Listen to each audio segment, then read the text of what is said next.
अस्सलाम वालेकुम। मैं हूं अख्तर रहमान और आप देख रहे हैं official Akhtar Rahman sir YouTube channel. आप तमाम का फिर से एक बार वेलकम हमारे इस यूट्यूब चैनल पर। सबसे पहले तो आप तमाम का बहुत बहुत शुक्रिया कि पिछले 15-17 दिन में ही हमारे 500 से ज़्यादा सब्सक्राइबर हो गए। तो आपकी मोहब्बत और आपके सपोर्ट इसी तरीके से हमारे चैनल के साथ बनाए रखिए। और जिन लोगों ने अभी तक हमारे चैनल को सब्सक्राइब नहीं किया है तो वो प्लीज़ उनसे भी रिक्वेस्ट है, गुजारिश है कि चैनल को सब्सक्राइब जरूर कीजिए कि तमाम लोगों तक ये चीज़ें पहुंच पाए, ज़्यादा से ज़्यादा लोगों तक ये चीज़ें पहुंच पाए। और एक तारीफ लायक बात ये भी है कि हमारे जितने भी व्यूवर्स इस चैनल में जुड़े हैं वो तमाम के तमाम जानकार लोग हैं, वो तमाम पढ़े लिखे और इंटेलिजेंट लोग हैं। तो ऐसे लोगों की हमें, ऐसे व्यूवर्स की हमें ज़रूरत थी। तो हमारी चीज़ें कुछ हमारी चीज़ें ऐसे लोग देख रहे हैं कि जो चीज़ों को बेहतर तरीके से जानते हैं और बेहतर तरीके से समझते हैं। तो आप तमाम का तहे दिल से बहुत बहुत शुक्रिया कि देखिए हमारे जो चैनल के सब्सक्राइबर है वो हमारे सामने, मैंने इसका स्क्रीनशॉट लेकर आपके सामने लगाया। देखिए आप, हमारे जो चैनल के सब्सक्राइबर है 554 सब्सक्राइबर हो चुके हैं। 8 वीडियोस हमने अभी तक अपलोड किए और इसको सिर्फ ज़्यादा वक्त नहीं हुआ। देखिए उसमें से 3 तो शॉर्ट वीडियो है और तमाम वीडियो जो है फिर बाकी इस 4 से 5 एजुकेशन वीडियो जो हमने अपलोड किए। तो एक बार फिर से आपका बहुत बहुत शुक्रिया। तो हम देख रहे हमारी शब्दांची जाती है पाठ शुरू है, तो हम इसमें भी हमारा अगले टॉपिक की तरफ आते हैं। हमने जैसे अभिकारी शब्द और विकारी शब्दों से चीज़ें शुरू की थी, तो अभिकारी शब्द जो होते हैं वो हमारा टॉपिक पूरा हो चुका है। अब हम अभिकारी शब्द की तरफ आएंगे जिसमें क्रिया विशेषण अव्यय होता है, शब्द योगी अव्यय होता है, उभयन अव्यय होता है और केवल प्रयोगी अव्यय होता है। तो आज का जो टॉपिक है हमारा वो है क्रिया विशेषण अव्यय। क्रिया विशेषण अव्यय व त्याचे प्रकार। क्रिया विशेषण अव्ययाचे एकूण 6 प्रकार आज आपण अभ्यासणार आहोत। तो क्रिया विशेषण अव्यय को भी देखिए 2 हिस्सों में डिवाइड किया गया है। क्रिया विशेषण अव्यय को एक तो अर्थावर पडणारे स्वरूप, दुसरे स्वरूपावरून पडणारे प्रकार, अर्थावरून पडणारे प्रकार और स्वरूपावरून पडणारे प्रकार, इस तरीके से 2 हिस्सों में क्रिया विशेषण अव्यय को डिवाइड किया गया है। तो क्रिया विशेषण अव्यय के अर्थावरून पडणारे प्रकार आज आपण अभ्यासणार आहोत। तर चला शुरू करूया। क्रिया विशेषण अव्यय। देखिए क्रिया विशेषण अव्यय के कुछ प्रकार और इसके कुछ इस तरीके से प्रकार होते हैं। क्रिया विशेषण अव्यय वो त्याचे प्रकार। आज अगर जो बच्चे इसको नोट करते कॉपी में लिखते तो वो बच्चे इसकी हेडिंग दे देंगे कि क्रिया विशेषण अव्यय क्या होता है, क्योंकि हमारे कुछ स्टूडेंट जो है ना वो डेली कॉपी में लिखते हैं, तो बच्चे जो है साथ ही साथ लिखते चलेंगे और पॉइंट दर पॉइंट आपको ये चीजें लिखनी है। क्रिया विशेषण अव्यय व त्याचे प्रकार। क्रिया विशेषण अव्यय, क्रिया विशेषण, क्रिया की विशेषता दिखाने वाले अव्यय को हम क्या कहते हैं? क्रिया विशेषण अव्यय कहते हैं। देखिए जो क्रिया की विशेषता बताता है ना उसको हम क्रिया विशेषण अव्यय कहते हैं। तो देखिए आगे हम, चलो इसको बेहतर तरीके से समझा देता हूं। हमने देखिए कि देखिए क्रिया और क्रिया विशेषण अव्यय। अव्यय क्या होता है? अव्यय के बारे में आपको यहाँ पर बताया जाता है। अव्यय क्या होता है इसको आप पढ़ लीजिए और अपनी कॉपी में, जो बच्चे डेली इसको लिखते हैं वो अपनी कॉपी में इसको 1 मिनट के लिए लिख लेंगे जल्दी से। अव्यय म्हणजे काय? देखिए अव्यय म्हणजे क्या है ये आपको अपनी कॉपी में लिख लेना है। अव्यय किससे कहते हैं?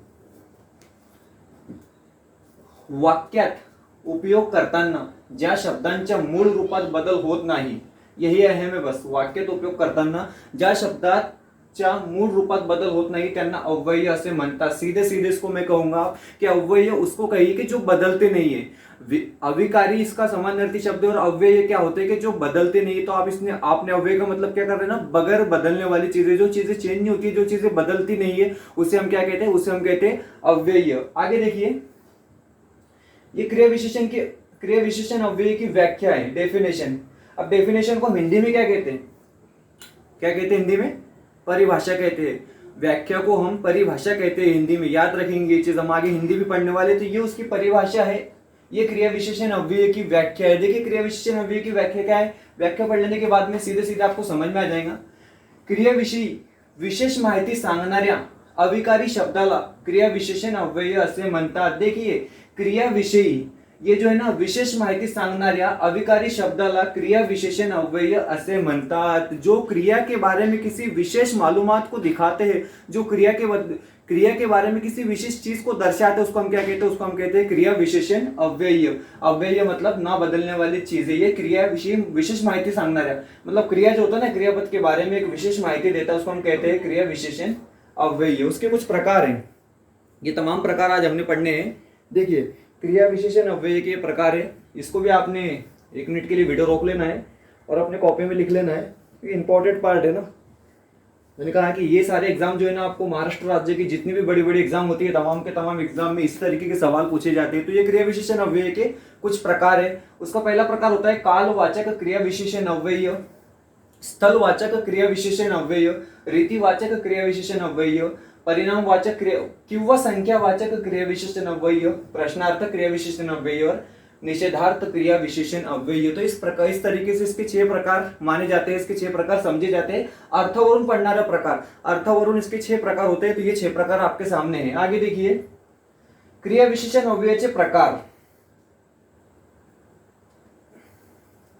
ये है क्रिया विशेषण अव्ययाचे प्रकार। देखिए इसके 6 प्रकार में से पहला प्रकार है क्रिया विशेषण अव्ययाचे प्रकार। तो इसका पहला जो प्रकार है कालवाचक क्रिया विशेषण अव्यय। तो हम पढ़ेंगे कालवाचक क्रिया विशेषण अव्यय। इसके भी 3 प्रकार होते हैं। कालवाचक क्रिया विशेषण अव्यय के भी 3 प्रकार होते हैं। वो तीनों प्रकार आपके सामने, कालदर्शक क्रिया विशेषण अव्यय, सातत्य दर्शक क्रिया विशेषण अव्यय और आवृत्ति दर्शक क्रिया विशेषण अव्यय। सिर्फ 2-2 मिनट में आपने इसको समझ लेना है। बहुत आसान और बहुत सिंपल से। कालवाचक क्रिया विशेषण अव्यय, इसके प्रकार जो है देखिए, पहला प्रकार है कालदर्शक क्रिया विशेषण अव्यय। देखिए कालदर्शक क्रिया विशेषण अव्यय होता क्या है, ये पहला प्रकार है इसका कालदर्शक। देखिए सेंटेंस में गौर कीजिए, हेडिंग में गौर कीजिए, कालदर्शक। काल का मतलब क्या होता है कि क्रिया किस वक्त घड़ी है, क्रिया किस वक्त हुई है, हरकत किस वक्त हुई है, उसको बताने वाले। और दर्शक का मीनिंग्स होता है दिखाने वाला। दर्शक किसको कहते हैं, दर्शक कहते हैं दिखाने वाले को। मतलब क्रिया का वक्त यहाँ पर दिखाया जाता है, उसको हम कहते हैं कालदर्शक क्रिया विशेषण अव्यय। वाक्यातील क्रिया केव्हा घडली, जुमले में जो क्रिया होती है ना, जो काम होती है, जो हरकत होती है, वो कब हुई हे दर्शविणाऱ्या अविकारी शब्दांना कालदर्शक क्रिया विशेषण अव्यय असे म्हणतात। मतलब जुमले में क्रिया किस वक्त होती है, ये दिखाने वाली चीजों को हम क्या कहते हैं, कालदर्शक क्रिया विशेषण अव्यय। दर्शक का मीनिंग्स मैंने बताया आपको, क्या दिखाना होता है कि क्रिया कब हुई, क्रिया कब घड़ी, क्रिया कब, हरकत कब हमने देखी है, उस चीजों को दिखाने वाले को हम कहते हैं कालदर्शक क्रिया विशेषण अव्यय। गणेश काल शाळेत गेला होता। देखिए गणेश कब गया था स्कूल, कल गया था। यहाँ पर क्या दिखा रहा है, काल दिखा रहा है, क्रिया का वक्त दिखा रहा है। वाक्यातील क्रिया केव्हा घडली, जुमले में क्रिया कब हुई, ये दिखाने वाली चीजों को हम क्या कहते हैं, इसको कहते हैं हम क्रिया विशेषण, कालदर्शक क्रिया विशेषण अव्यय। मयूरी उद्या पुण्याला जाणार आहे। मयूरी कब जाने वाली है, उद्या। मयूरी कब जाने वाली है, उद्या, है ना, कल पुणे को जाने वाली है। तो मतलब एक वक्त यहाँ पर एक काल दिखाया जा रहा है, एक चीजें बताई जा रही है। पूर्वी खूप पाऊस पडायचा, पूर्वी मतलब पहले, पहले यहाँ पर भी क्या दिखाया जा रहा है, काल दिखाया जा रहा है, एक वक्त दिखाया जा रहा है क्रिया का, कि पूर्वी खूब पाऊस पड़ाया था। तो इसको कहते हैं हम काल दर्शक। काल का मीनिंग्स होता है कि क्रिया किस वक्त घड़ी है, दर्शक का मीनिंग्स होता है उसको दिखाना, इसको हम काल दर्शक क्रिया विशेषण अव्यय कहते हैं। ये 3 एग्जाम्पल देख के आप इसका समझ ही गए होंगे। आगे देखिए सातत्य दर्शक क्रिया विशेषण अव्यय। सातत्य दर्शक क्या होता है, सातत्य मीन्स कंटिन्यू, लगातार जो चीजें होती है उसको हम सातत्य कहते हैं। सातत्य हर बार ये होता है, मैं आपको शुरू से बोल रहा हूँ कि जो हेडिंग होती है उसी में से ही हमको उसका उत्तर मिल जाता है। जो किसी भी शीर्षक होता है ना, किसी की भी उन्वान या हेडिंग होती है, हमको वहीं से ही जवाब मिल जाता है। तो देखिए सातत्य दर्शक क्रिया विशेषण अव्यय क्या होता है। सातत्य का मीनिंग मैंने बताया आपको, लगातार, कंटिन्यू। सातत्य दर्शक, दर्शक का मीनिंग दिखाने वाला, यानी कंटिन्यूअसली दिखाने वाली चीज है, उसको कहते हैं हम क्रिया विशेषण अव्यय। वाक्यातील क्रियेचे सातत्य दाखविणाऱ्या शब्दांना सातत्य दर्शक क्रिया विशेषण अव्यय असे म्हणतात। मतलब जुमले में सततता, लगातार, जो कंटिन्यूअसली जो चीजें हो रही है ना, वो दिखाने वाले क्रिया विशेषण को हम क्या कहते हैं, सातत्य दर्शक क्रिया विशेषण अव्यय हम उसको कहते हैं। उसको हम क्या कहते हैं, सातत्य दर्शक क्रिया विशेषण अव्यय। देखिए उसके कुछ एग्जांपल है, सदा, सर्वदा, नेहमी, नित्य, दिवसभर, आजकल, अद्याप इत्यादि। देखिए इसको लिख लो आप अपनी कॉपी में, अपने रजिस्टर में। हमारे तमाम स्टूडेंट भी इसको अपनी कॉपी और अपने रजिस्टर में लिख लेंगे, क्योंकि आपने ये चीज़ें बहुत अच्छे से देखनी और बहुत अच्छे से नोट करनी है। तो देखिए सदा, सदा का मतलब क्या होता है, हमेशा। ये क्या हो रहा है, कंटिन्यूअसली चीजों को दिखा रहा है, हमेशा। सर्वदा, सर्वदा का मीनिंग भी होता है नेहमी, हमेशा। नेहमी, नेहमी का मतलब क्या होता है, हमेशा, सदा, यानी नेहमी तो नेहमी है, नेहमी जात, वो आते जाते रहता है। इस तरीके से हम बोलते हैं ना, तो इसको कहते हैं हम सातत्य दर्शक, यानी चीजों को कंटिन्यूअसली दिखा रहे हैं। दिवसभर, दिवसभर मतलब दिन भर, हम क्या कहेंगे, दिन भर, उसको दिन भर पानी की प्यास लग रही थी, वो दिन भर अभ्यास कर रहा था। इस तरीके से चीजों को दिखाया जाता है, उसको सातत्य दर्शक क्रिया विशेषण अव्यय कहते हैं। आजकल, अद्याप इत्यादि। उदाहरण देख लो इसके, देखिए उदाहरण, सातत्य दर्शक क्रिया विशेषण की ये कुछ एग्जाम्पल है। देवाचे नित्य स्मरण करावे, मतलब देवा के क्या करना है, देव यानी भगवान को, खुदा को क्या करना है, नित्य यानी हमेशा उसको याद रखना है, हमेशा। ऐसा नहीं कि आज याद रखना है कल याद रखना है। यहाँ पर क्या चीजें बता रही, कंटिन्यूस में लगातार चीजें बताई जा रही कि देव को यानी भगवान को खुदा को हमने क्या करना है, हमेशा याद रखना है। दूसरी चीज देखिए, आमच्या गावात नेहमी क्रीडा स्पर्धा होतात। हमारे गांव में क्या होता है कि क्रीडा स्पर्धा है ना, कोई टूर्नामेंट कोई किसी चीज का आयोजन नेहमी होता है, खेलों की चीजों का आयोजन जो है नेहमी होता है। नेहमी मीन्स हमेशा किया जाता है। हमारे गाँव में जो है ना कोई भी टूर्नामेंट का आयोजन हमेशा किया जाता है। इसको कहते हैं सातत्य दिखाने वाली चीज, सातत्य दर्शक क्रिया विशेषण अवयव। गणेशला धावण्याच्या स्पर्धेत अद्याप अभी तक गणेश को जो है ना यश मिळवता आला नहीं। गणेश को जो है ना रनिंग कंपटीशन में अभी तक जो है कामयाबी हासिल नहीं हुई है ना। यहाँ पर भी जो है चीजों को सत्यता दिखाई जा रही है, चीजों को बताया जा रहा है कि चीजें लगातार हो रही है। सातत्य दर्शक क्रिया विशेषण हो गई। कुछ इसके और एग्जाम्पल है, देखिए कॉपी में लिखना, रजिस्टर में लिखना, इसकी नोट्स बनाना बेहद जरूरी है। बहुत बहुत इंपॉर्टेंट चीजें ये, आपने इसको हमेशा लिखते रहना चाहिए, जिससे क्या है ना लिखने से चीजें बहुत ज्यादा आसानी से याद होती है। देखिए यहाँ पर क्या बता रहा है, सातत्य दर्शक क्रिया विशेषण अवयव में काल तो दिवसभर गावाने हिंडत होता था, कि वो दिन भर घूम रहा था। कल क्या बता रहा है कि वो दिन भर यहाँ पर घूम रहा था। रघु आजकल पुस्तक खाली ठेवतोच नहीं। आजकल मतलब रघु क्या कर रहा है कि इतनी पढ़ाई कर रहा है कि कभी वो किताब नीचे रखता ही नहीं है।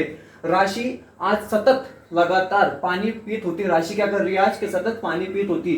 मी हमेशा आनंदी असतो। मी हमेशा मतलब नेहमी हमेशा खुश रहता हूं, मैं हमेशा खुश रहता हूं। तो इस तरीके से देखिए, एक बार फिर से बता रहा हूं कि काल दर्शक में क्या होता है कि वहां पर चीजें दिखाई जा रही कि कब घड़ी, और सातत्य दर्शक में चीजों में सततता बताई जाती है, चीजों में कंटिन्यूस और लगातार यहाँ पर दिखाया जाता है कि चीजें लगातार हो रही है, चीजें जो है वो मुसलसल हो रही है। इसका मतलब ये होता है, तो इसको हम क्या कहते हैं, सातत्य दर्शक क्रिया विशेषण अव्यय। इसका जो तीसरा प्रकार आता है वो होता है आवृत्ति दर्शक। देखिए मैंने आवृत्ति का मीनिंग आपको इसके पहले भी बताया था।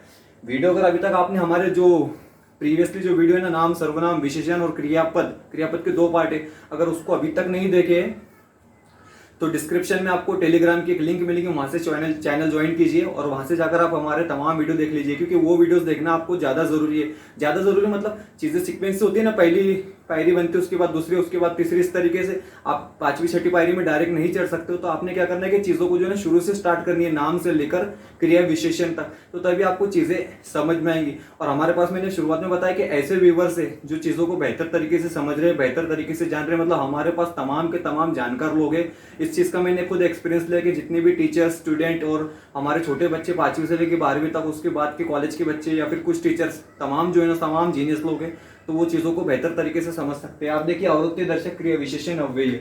आवृत्ति दर्शक क्रिया विशेषण अव्यय क्या होता है? आवृत्ति का मीनिंग होता है पुनरावृत्ति। आवृत्ति का मतलब क्या होता है? पुनरावृत्ति। आवृत्ति मतलब चीजों को दोहराना। आवृत्ति का मीनिंग क्या होता है? चीजों को दोहराना। तो हम क्या करेंगे यहाँ पर चीजों को दोहराएंगे। चीजों को कैसे दोहराया जाता है? यानी डबल डबल बोलकर चीजों को दोहराया जाता है ना। क्रिया विशेषण अव्यय, आवृत्ति दर्शक क्रिया विशेषण अव्यय। तो देखिए व्याख्या, देखिए इसकी व्याख्या देखिए, वाक्यात घटनेची पुनरावृत्ती दाखविणाऱ्या शब्दांना आवृत्ति दर्शक क्रिया विशेषण अव्यय असे म्हणतात। मतलब जुमले में चीजों को दोहराने वाले क्रिया विशेषण अव्यय को आवृत्ति दर्शक क्रिया विशेषण अव्यय म्हणतात। यहाँ पर क्या होगा कि चीजों को दोहराया जाएगा, चीजों को बार बार बोला जाएगा। देखिए कुछ 3 एग्जाम्पल नीचे सामने है। वारंवार मतलब बार बार, क्या होता है ना, वो बार बार हमारे घर पर आ रहे हैं, तो क्या हो गया? आवृत्ति दर्शक क्रिया विशेषण अव्यय हो गया। पुन्हा पुन्हा, वो बार बार वही होता है ना, पुन्हा पुन्हा, तो पुन्हा पुन्हा आमच्याकडे येत, ये क्या हो गया? आवृत्ति दर्शक। साथ ही साथ हमने देखना है कि आवृत्ति दर्शक क्रिया विशेषण अव्यय के हम इसके बाद उदाहरण देखते हैं।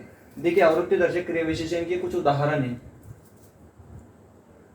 आवृत्ति दर्शक क्रिया विशेषण अव्यय, मैंने बताया कि आवृत्ति का मीनिंग होता है चीजों को दोहराना। आवृत्ति मीन्स पुनरावृत्ति, चीजों को दोहराना, चीजों को बार बार बोलना, पुन्हा पुन्हा, दररोज, है ना, इस तरीके से। चलो ठीक है, देखते इसके कुछ एग्जांपल देखिए। मी दररोज वर्तमानपत्र वाचतो। मैं क्या करता हूँ? रोज, 1 दिन नहीं, 2 दिन नहीं, दररोज मैं क्या करता हूँ? दररोज वर्तमानपत्र, न्यूज़पेपर पढ़ता हूँ। आई क्षणोक्षणी का मीनिंग क्या होता है पता है क्या? हर पल, हर लम्हा, हर लम्हे में, हर पल में ना।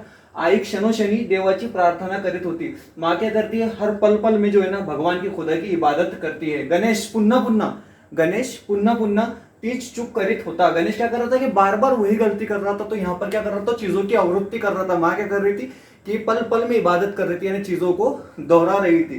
तो इसको हम कहते हैं आवृत्ति दर्शक क्रिया विशेषण अव्यय। तो देखिए क्रिया विशेषण अव्यय हमारा पहला टॉपिक खत्म हुआ है ना। इसके बाद हम दूसरा देखेंगे, स्थलवाचक क्रिया विशेषण अव्यय। स्थलवाचक क्या होता है? देखिए स्थल किसको कहते हैं हम? स्थल कहते हैं हम प्लेस को, जगह को कहते हैं ना, स्थल, स्थान, प्लेस, इसको हम कहते हैं। तो स्थलवाचक क्रिया विशेषण अव्यय वाक्य व्याख्या पढ़िए। वाक्यातील क्रियेच्या स्थळ, देखिए जुमले में जो है ना क्रिया, मतलब क्रिया कहां पर हुई है, स्थळ मतलब प्लेस, ठिकाण, स्थळ को ठिकाण भी कहते हैं, दाखविणाऱ्या शब्दांना स्थलदर्शक क्रिया विशेषण अव्यय असे म्हणतात। मतलब जुमले में जब किसी चीज का स्थान बताया जाता है, किसी चीज का ठिकान, किसी चीज का प्लेस बताया जाता है, तो उसको कहते हैं स्थल दर्शक क्रिया विशेषण अव्यय। तो देखिए उसमें इस तरीके की चीजें आती है, ये चीजें आपने देख ली नहीं, यही चीजें जुमले में आती है। ये थे, जीते थे, तिकड़े, जिकड़े। एग्जाम्पल देखिए स्थल दर्शक के। अब इसके दो भाग होते हैं, पहले के 3 भाग थे, 2 भाग थे। मैंने आपको पहले भी बताया कि जब आप देखते हैं कि इसके इतने प्रकार है, उसके इतने प्रकार है, तो आपको लगता है कि बहुत बड़ी बड़ी चीजें होनी है। ऐसा कुछ नहीं होता है। देखिए ऐसा कुछ नहीं होता है। जब तक आप चीजों को फेस नहीं करोगे, जब तक आप चीजों को समझने की कोशिश नहीं करेंगे, तो आपको तमाम चीजें क्या होंगी, मुश्किल लगेंगी। तो इसके 2 प्रकार होते हैं, स्थिति दर्शक क्रिया विशेषण अव्यय और गति दर्शक क्रिया विशेषण अव्यय। इस तरीके से इसके 2 प्रकार होते हैं, एक स्थिति दर्शक और दूसरा होता है गति दर्शक। स्थिति कहते किसको कहते हैं हम, स्थिति यानी सध्याची स्थिति काय आहे बोलते ना हम, हालचाल, परिस्थिति, हालचाल, परिस्थिति, इसको हम कहते हैं स्थिति दर्शक। और दूसरा गति दर्शक। दोनों को हम समझ लेते हैं, छोटे से 2-2 मिनट में खत्म हो जाएंगे। देखिए स्थिति दर्शक क्रिया विशेषण अव्यय, ये थे खूब पाऊस पड़त आहे, ये थे मतलब स्थिति दिखा रहा है, कहां पर, यहां पर बहुत ज्यादा बारिश हो रही है। ये थे खूब पाऊस पड़त आहे, मतलब स्थिति दिखा रहा है, स्थिति यानी हालत दिखा रहा है, जगह की हालत दिखा रहा है। जिकडे तिकडे, इधर उधर, जिकडे तिकडे मतलब इधर उधर हिरवेगार दिसत होते। देखिए इधर उधर सब तरफ जो है हरागार नजर आ रहा है, स्थिति और हालत दिखा रहा है। तेथे, तेथे मीन्स वहां पर बताया जा रहा है, किसी चीज को बताया जा रहा है। तेथे कावड़ा बसलेला होता, वहां पर कौवा बैठा हुआ था। हम बताते हैं ना वहां पर कौवा, हम जगह को बता रहे हैं, हम प्लेस को बता रहे हैं, तो वहां पर कौवा बैठा हुआ था। इसको हम स्थिति दर्शक क्रिया विशेषण अव्यय कहते हैं। जहां पर ठिकान, जहां पर जगह बताई जाती है, जहां पर कोई प्लेस को दिखाया जाता है, उसको हम स्थिति दर्शक क्रिया विशेषण अव्यय कहते हैं। उसके बाद गति दर्शक क्रिया विशेषण अव्यय क्या होता है, गती। देखिए बागेत जाताना पुढून फुगेवाला आला। जब मैं बगीचे में जा रहा था ना, तो सामने से कौन आ गया, फुगेवाला आ गया। गति दर्शक, गति दर्शक में क्या होता है कि दूरी दिखाई जाती है, दूरी दिखाई जाती है, डिस्टेंस दिखाया जाता है। पुढून, पुढून मीन्स कहां से, सामने से ना। इसमें सामने से फुगेवाला आला, माकड़ा ने तिकडून उड़ी मार ली। देखिए बंदर ने क्या किया, माकड़ बंदर को कहते हैं, माकड़ ने क्या किया, तिथून मतलब कहां से, वहां से छलांग लगा दी, तिकडून उड़ी मार ली, वहां से छलांग लगा दी। तो यहां पर भी क्या हो रहा है, गति दर्शक क्रिया विशेषण अव्यय, इसको कहते हैं पुढून, तिकडून, वरून, खालून, यानी ऊपर नीचे, आजू बाजू, दाएं बाएं, सामने से, पीछे से, आगे से, ऊपर से, नीचे से। इस तरीके की जब चीजें आएंगी तो हम उसको कहेंगे गति दर्शक क्रिया विशेषण अव्यय। ये हमारे स्थल दर्शक क्रिया विशेषण अव्यय का दूसरा प्रकार है। इसके बाद हम देखेंगे रीतिवाचक क्रिया विशेषण अव्यय। साथ ही साथ चीजें लिख लेनी है बच्चों ने, खास करके ना हमारे जो बच्चे हैं उन्होंने साथ ही साथ चीज़ों को लिख लेनी है, क्योंकि तमाम चीज़ें लिखने के बाद बेहतर तरीके से याद आती थी। हम भी जब पढ़ते थे, हम भी जब इस तरीके से पढ़ते थे ना, तो साथ में नोट्स बनाते रहते, तो घंटों घंटों हम वीडियो देखते थे। 40-40, 50-50 मिनट, 1.5-2, 2-2 घंटे हम करा ले। सर आपको पता है मराठी, ज्योग्राफी, इतिहास, जो हमारे वर्धा के सर है ना, बहुत अजीब तरीके से पढ़ाते, लेकिन बहुत बेहतर तरीके से पढ़ाते। तो मराठी टू मराठी आपको मैंने इसके पहले भी कहा कि बहुत बड़ी बड़ी चीज़ें देखने के लिए मिल जाएंगी, लेकिन वो मुझे भी थोड़ा सा वहाँ पर ना मुश्किलात हल होती थी मराठी टू मराठी समझने में। हम क्या कर रहे हैं यहाँ पर, मराठी को हिंदी, उर्दू या हमारी घर की भाषा में या इंग्लिश मिक्स करके आपके सामने रख रहे हैं कि जैसा भी हो आपको चीज़ें समझ में आ जाए। तो हम इस तरीके से बस कोशिश कर रहे हैं। तो हमारा अगला प्रकार जो है हम रीतिदर्श, कौन सा अगला प्रकार है, रीतिवाचक क्रिया विशेषण अव्यय, ये हमने देखना है। देखिए अगला प्रकार है हमारा रीतिवाचक क्रिया विशेषण अव्यय। अब रीतिवाचक में क्या होता है, यहाँ पर रीत दिखाई जाती है।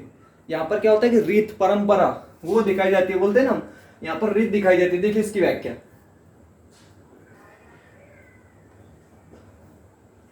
इसकी व्याख्या देखिए, वाक्यातील क्रिया कशी घडते किंवा तिची रीत दाखवण्यासाठी जे शब्द वापरतात त्यांना रीतिवाचक क्रिया विशेषण अव्यय असे म्हणतात। वाक्यातील क्रिया कशी घडते मतलब किस तरीके से जुमले में क्रिया हो रही है, किस तरीके से जुमले में क्रिया हो रही है, उसकी रीत जो शब्द बताता है उसको हम क्या कहते हैं, रीतिवाचक क्रिया विशेषण अव्यय कहते हैं। मतलब क्रिया किस तरीके से घड़ी। देखिए कोई भी काम होता है तो किसी तरीके से होता है, किसी वजह से होता है, किसी जरिए से होता है ना, तो किस तरीके से हुआ है वो हम यहाँ पर देखेंगे, उसको हम कहते हैं रीतिवाचक क्रिया विशेषण अव्यय। असे, कसे, सावकाश, झटकन, ये उसके कुछ एग्जांपल है, आप उसको एग्जांपल के साथ समझ लेंगे। देखिए यहां पर रीत दिखाई जा रही है ना। रीतिवाचक के भी 3 प्रकार होते हैं, पहले में 3 प्रकार हमने देखे, दूसरे में 2 प्रकार देखे और तीसरे में हम क्या करेंगे, तीसरे में फिर से एक बार हम क्या करेंगे, 3 प्रकार देखेंगे। ये प्रकार कुछ मायने नहीं रखते, इसका हेडिंग जो आप इसको देख लेंगे ना, हेडिंग देखकर ही आप इसकी चीजें समझ लेंगे कि प्रकार कुछ नहीं होते, बस देखने को लगता है कि इसके 3 प्रकार है, उसके 3 है, इसके 2 है, लेकिन ये तमाम चीजें ना आप 7-8 मिनट में कवर कर सकते हैं। तो देखिए आपने लिख लिए होंगे उम्मीद है। अब इसके आगे देखते हैं हम। पहला प्रकार होता है प्रकार दर्शक क्रिया विशेषण अव्यय, अनुकरण दर्शक क्रिया विशेषण अव्यय, निश्चय दर्शक क्रिया विशेषण अव्यय। ये इसके 3 प्रकार होते हैं और ये 3 प्रकार भी 2-2, 1-1, 1.5 मिनट का है बस। तो कुछ नहीं सोचने जैसे कुछ बात नहीं, सारी चीजें आसान है, बस चीजों को आसान समझो, अपने अंदर इतना कॉन्फिडेंस ले आओ कि कोई चीज हमने मुश्किल समझनी नहीं है। देखिए रीति दर्शक क्रिया विशेषण अव्यय में क्या होता है। पहला प्रकार है प्रकार दर्शक क्रिया विशेषण अव्यय। प्रकार किसको कहते हैं हम, आपको पता है मराठी का एक शब्द हिंदी में भी आता है प्रकार, इसके प्रकार उतने, उसके प्रकार इतने। ये प्रकार क्या होता है, प्रकार होता है वेराइटीज, है ना, डिफरेंट तरीके के जो प्रकार होते हैं उसको वेराइटीज कहते हैं हम। तो ये प्रकार है, उसका पहला प्रकार है क्रिया विशेषण अव्यय का। देखिए पहला प्रकार क्या है,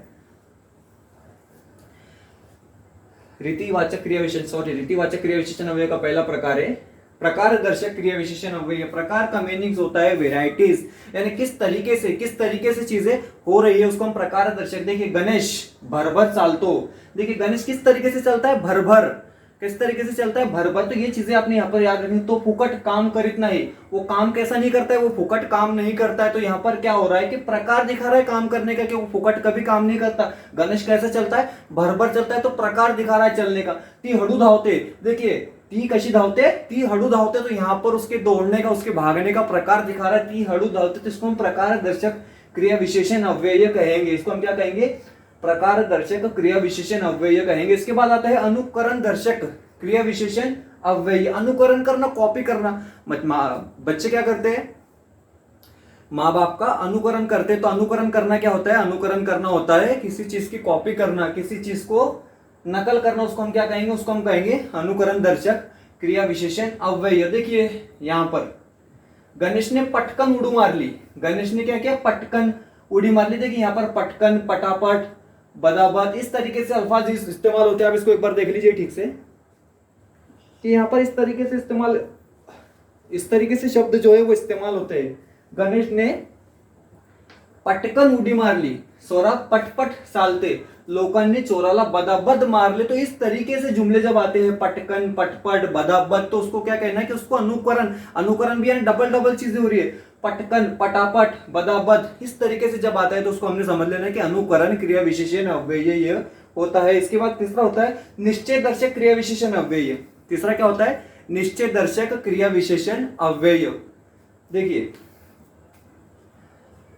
गणेश खरोखर आंबा खानार आहे। निश्चय दर्शक क्या होता है, निश्चय का मतलब होता है चीजें कंफर्म होती है, चीजें फिक्स होती है, उसको हम क्या कहते हैं, उसको हम कहते हैं निश्चय दर्शक क्रिया विशेषण अव्यय। निश्चय कर लेना, किसी चीज का फैसला कर लेना, उसको कहते हैं निश्चय दर्शक।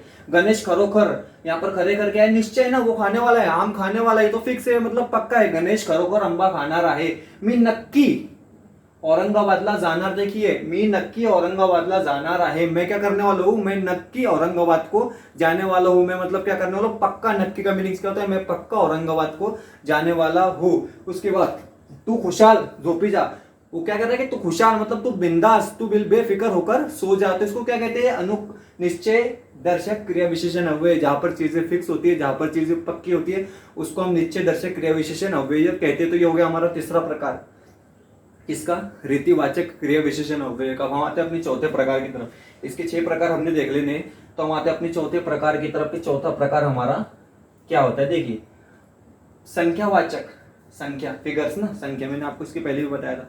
संख्यावाचक परिमाणवाचक क्रिया विशेषण अव्यय। व्याख्या पढ़ते हैं, संख्यावाचक परिमाणवाचक क्रिया विशेषण अव्यय, इसकी व्याख्या हम लोग पढ़ते हैं। देखिए वाक्यातील शब्द जेव्हा क्रियेची संख्या किंवा परिमाण दाखवितो तेव्हा त्याला संख्यावाचक परिमाणवाचक क्रिया विशेषण अव्यय असे म्हणतात। जहां पर वाक्य में जो है ना कोई संख्या दिखाई जाती है या परिमाण दिखाया जाता है, उसको हम क्या कहते हैं, परिमाणवाचक किंवा संख्यावाचक क्रिया विशेषण अव्यय उसको हम कहते हैं। तो देखिए यहाँ पर कमी, जास्त, थोड़ा, जरा, अगदी, अतिशय, यही देख लेना आपने तो आपको समझ में आ जाएगा कि ये होता क्या है। देखिए कम, ज्यादा, बहुत कम, थोड़ा, लिमिट में, ये जो चीजें होती है ना, इसको हम क्या कहते हैं, इसको हम कहते हैं संख्यावाचक परिमाणवाचक क्रिया विशेषण अव्यय। हम बोलते हैं ना वो बेहद होशियार है, वो बेहद होशियार है, वो बहुत ज़्यादा शाना है, वो बहुत ज़्यादा पढ़ा लिखा है, वो बहुत दूर से आ रही है, वो बहुत कम दूर से आ रहा है, इस तरीके से हम बोलते हैं ना। तो ये परिमाणवाचक में होती है चीज़ें। देखिए क्या होती है,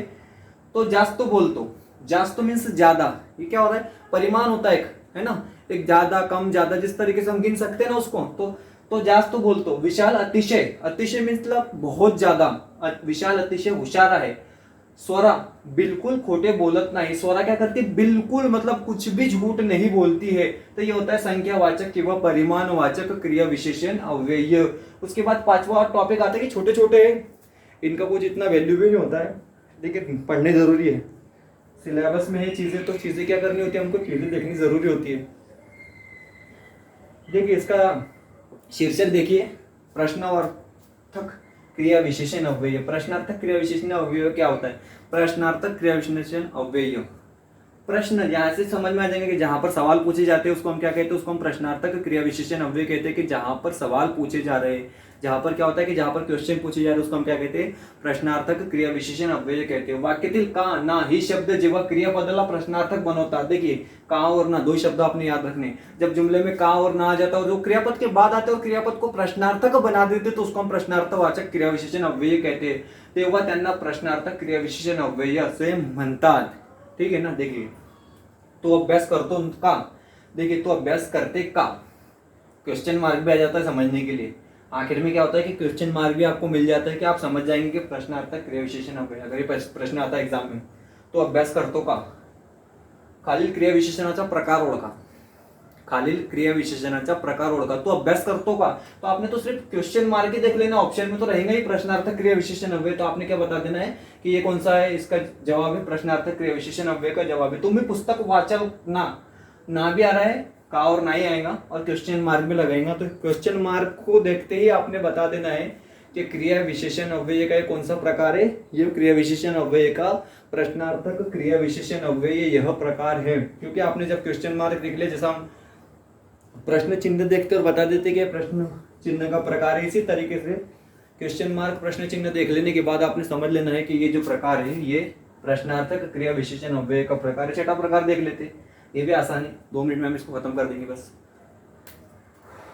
देखिए इसका छठा प्रकार है निषेधार्थक क्रिया विशेषण अव्यय। निषेध करना, किसी चीज को मना करना, किसी चीज का विरोध करना, निषेधार्थक क्रिया विशेषण अव्यय। हर बार मेरी एक ही सलाह आप लोगों की, आप क्या किया कीजिए, आप ना जो शीर्षक होता है ना, विषय का जो टॉपिक होता है, जो हेडिंग होती है ना, उसमें गौर कर लिया कीजिए।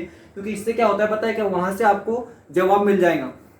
जो टॉपिक का जो भी होता है ना, विषय होता है, इसको अनुमान, टॉपिक, हेडिंग जो भी हम कहते हैं ना, तो आपने क्या करना है, आपने उसका जो है ना मुद्दा देख लेना, पॉइंट देख लेना है, आपको वहां से ही जवाब मिल जाएगा। तो निषेधार्थक क्रिया विशेषण अव्यय क्या होता है, वाक्यातील नो ना, अभी हमने कहा ना पहले देखा, यहाँ पर नो ना, ये 2 चीजें देख लेंगे, खत्म हो जाएंगे। ये शब्द जेव्हा क्रियेला निषेध किंवा नकार दर्शवतात, ये क्या करते कि क्रिया को निषेध करते किंवा नकार दिखाते, उसका विरोध करते, तेव्हा त्यांना निषेधार्थक क्रिया विशेषण अव्यय असे म्हणतात। तब उनको हम क्या कहते हैं, निषेधार्थक क्रिया विशेषण अव्यय कहते हैं। जहां पर क्रिया के लिए नकार दर्शाने के लिए इनका इस्तेमाल होता है। आप इसके एग्जाम्पल पढ़िए, देखिए 2 एग्जाम्पल है उसके, ये 2 एग्जाम्पल आप पढ़िए कि किस तरीके से वाक्य में जो है ना क्रिया के लिए नकार दिखा रहे हैं, विरोध दर्शा रहे हैं। पहला क्या है, तो न विसरता अभ्यास करता, देखिए नो आ रहा है, तो न विसरता, तो नो यानी वो बगैर भूले क्या करता है, पढ़ाई करता है। उसके बाद गणेश न चुकता शाळेत जातो। इस तरीके से क्रिया विशेषण अव्यय के ये प्रकार होते हैं। तो हमने क्रिया विशेषण अव्यय के जो 6 प्रकार आज देखने थे, वो 6 प्रकार हमने आज देख लिए।